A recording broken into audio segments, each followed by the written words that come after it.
So far dito na kuha na siya nalinis. Itong ilalim papagandahin para hindi na siya gawing parkingan. Malaki din pala yung bahay na natapyas dito. Ito yung mga na-demolish dati ng mga kabahayan dito malapit. Wow!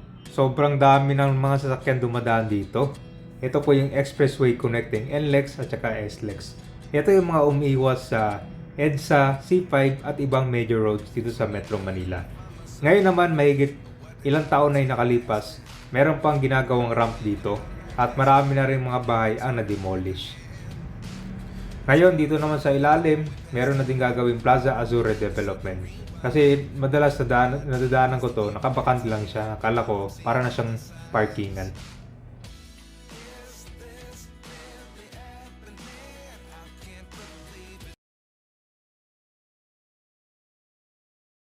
Para titignan natin ngayon kung ano na yung mga nagawa dito para sa project. Ang ginagawa pala dito kabayan yung ramp, itong skyway, kung saan ito yung unang nagbukas sa publiko, pero yung mga ramp ginagawa pa yun dito. Nagkaroon ng Plaza Azul redevelopment. So na-initiate ito sa panahon ngayon ni Mayor Hani Lacuna. Kita natin ngayon itong ilalim ng expressway muna, kasi magkakaroon ng redevelopment dyan. Yan po yung Plaza Azul redevelopment. Kaya pala kung mapapansin nyo, dadaan kayo dito sa ilalim, naka-clear na.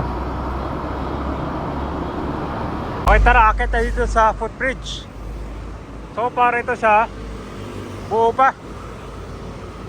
Ito yung footbridge para makatawid tayo dyan.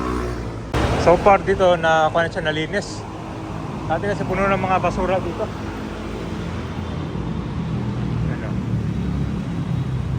Medyo ko lang siya, no? Pagka dumaan ka dito, medyo mapanghe. Talagang maamoy mo. Dito sa ilalim ng expressway, yung magkakaroon ng Plaza Azul redevelopment. Napakalaki nito, kaya idea na itong ilalim papagandahin para hindi na siya gawing parkingan or tapunan ng mga basura or mga debris. Yun mo ngayon, di ba? Mapuno siya ng mga kalat. Papabayaan itong ilalim, mas gaganda pa siya.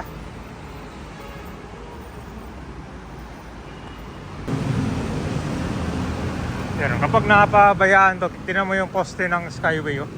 Umiitim na. Yung mas sinusunog ng mga tanso. Construction activities na nagaganap. Pero mapapansin mo halos clear dito. Wala nang mga malalaking mga obstruction. So ito yung Plaza Azul redevelopment, para meron kayong idea kung ano magkakaroon dito.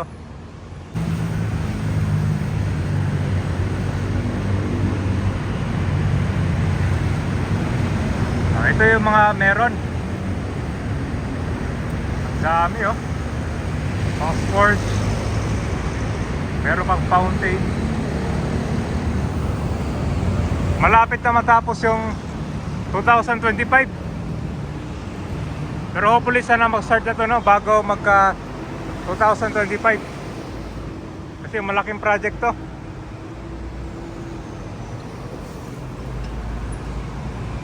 So malapit na tayo dito sa Osmeña Highway. Ito na yung rampo. Grabe, ang bilis ng progress, oh. So yung ramp naman konektado papunta dun sa papuntang yung Top Avenue.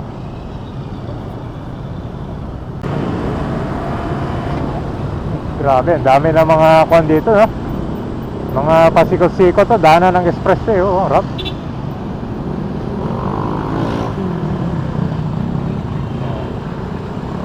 So diretso to papuntang Manila Zoo.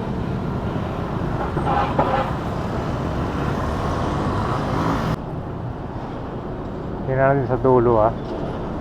Bira ako kasi ma-update tong area ng project.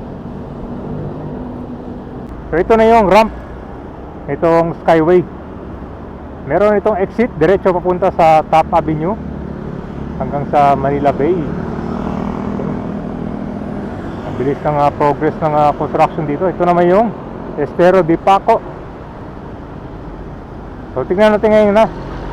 kung ano yung mga natamaan dito dati paggawa ng project.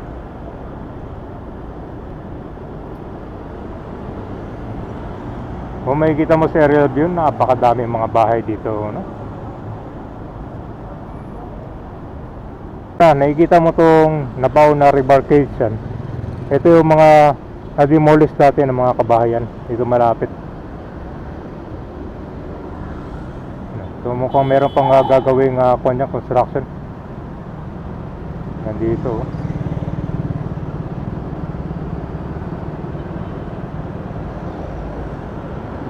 Yan, no?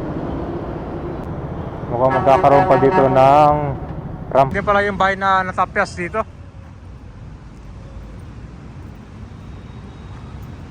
Ayan. Hindi ko pa alam kung ano i-construct dito, pero malamang karugtong din itong expressway, oh.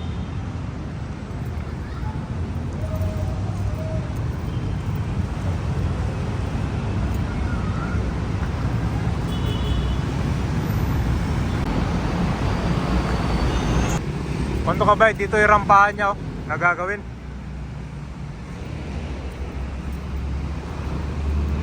Malaki pa yung pang-abangan natin. Sa likod naman, yan po yung sariling pabahay sa Riles. Ito yung mga bahay na mahigit 20 years na yung nakalipas.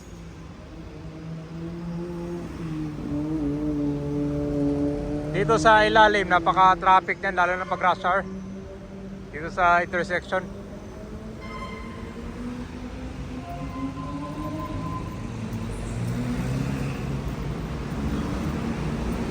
Dito pala yung construction. Dito ka ba yung puno ng mga kwento dati, mga gamit. Nasa kuha na tayo, Osmeña Highway, eh. Dito ka ba yung meron ng ginagawa, oh. Ito yung entry nitong Skyway. O nga, entry siya, palabas naman to dito, pero ginagawa pa ngayon. Mahaba na pala yung construction na nagawa dito. Papuntang Buendia. So ito papuntang Makati City na. Diyan sa Buendia. So pansin ko lang bagong pintura itong poste ng Skyway. Yan o, kulay puti. May mga tarpaulin na rin dito ng San Miguel. Talaga namang napakadami na ng mga sasakyan na dumadaan dito. Ito po yung view ng Manila. Sa likod, yan na po yung Makati na naglalaki ang mga gusali. Ito naman yung daanan ng train, yan po yung PNR, kung saan ngayon nag-stop na yan ng operation. So dito, magiging elevated na yung daanan ng train dyan. So talaga namang malaking pagbabago dito. At ito yung mga pabahay na puntahan na rin natin dyan. Matagal na yan, panahon pa ni former President Fidel P. Ramos nung naitayo yan. Pero ngayon, mapapansin mo halos disrepair. So ito po yung gagawing construction dito. May mga ilang kabayan tsaka gusali ang mga na-demolish dyan.